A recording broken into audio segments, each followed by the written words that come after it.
quebra do monopólio estatal, está dentro daquela lógica que eu falei das privatizações, destaque para Vale do Rio Doce, mas nós temos a telefonia, a Telebrás, nós temos um conjunto de privatizações no setor bancário, como eu falei, caso da Banespa, que era de São Paulo, um governo também do PSDB, na época, flexibilização da lei que regula a participação do capital estrangeiros, ou seja, a facilitação de entrada de capital estrangeiro aqui no país, há uma reforma previdenciária, aquela questão de diminuir os gastos do Estado. Nesse momento é criado o chamado fator previdenciário, você somava o tempo de serviço com a idade, e reeleição para cargos em nível federal, estadual e municipal, que vai ser aquilo que eu falei, a reforma da Constituição para permitir a reeleição. Antes não podia. Depois tem um escândalo, tá? Tem um escândalo que dizem que foi comprado os votos.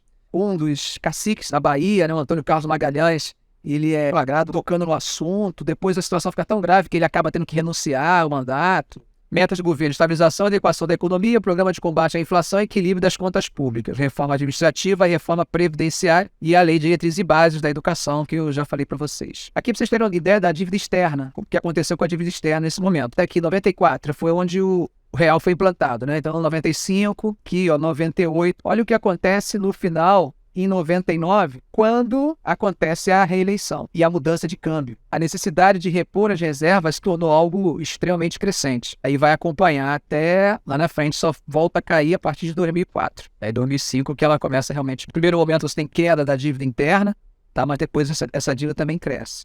A evolução das reservas cambiais, ó, 94, tá legal, tá tranquilo. Aí quando chega aqui, ó, 97, 98, aí ela cai. Aí vem empréstimos para manter. Aí depois de 2004 que ela começa a subir novamente.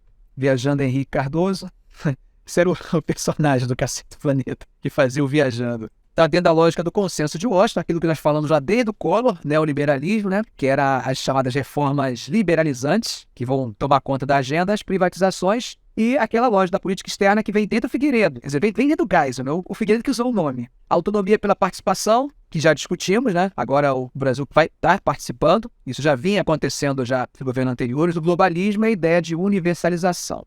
Integração regional. Aí esse é o exemplo mais claro disso, mas não esqueçamos que a partir de 94 está realmente funcionando o Mercosul. Nós temos tentativas de negociações com a União Europeia, essa discussão está desde lá, está desde aquela época. Só que a Europa ela tem um problema sério que é a chamada política agrícola comum. Essa política agrícola comum é uma política entre eles de proteção ao produtor agrícola interno. Isso é prejudicial para os países como o nosso, que quer vender produtos primários, mas que acabam tendo que pagar taxas altas justamente para entrar no mercado europeu.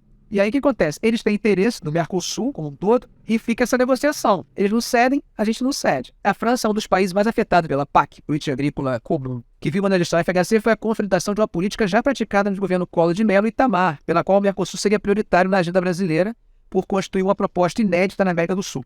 E, ao mesmo tempo, ter caráter de regionalismo aberto, sem exclusão de outros parceiros. O grande problema com o Mercosul é que nós fechamos a questão de negociação em bloco. E aí, essa negociação em bloco, ela cria barreiras para as negociações bilaterais. Ou faz com o Mercosul, ou não podemos fazer individualmente. Tipo de autonomia pela distância, a lógica da PEN que vai acontecer no governo dos governos militares também, e a autonomia da participação, a normalização da PEB, transformar o sistema por dentro. Na primeira, eles querem distância. Na segunda, eles querem participar e gerar transformação. Não é por acaso que nós vamos estar ali presentes em 94 com a ata de Marrakech, que inaugura a OMC. E a partir daí, a partir de 95, ela funciona, né? Nós temos o último ano, 94, é o marco, porque é a transformação do GATT em uma organização realmente. Lembra do GATT, né? GATT criado lá em 47, no contexto de Bretton Woods. Eles queriam criar uma Comissão Internacional de Comércio, mas os Estados Unidos puxou o carro.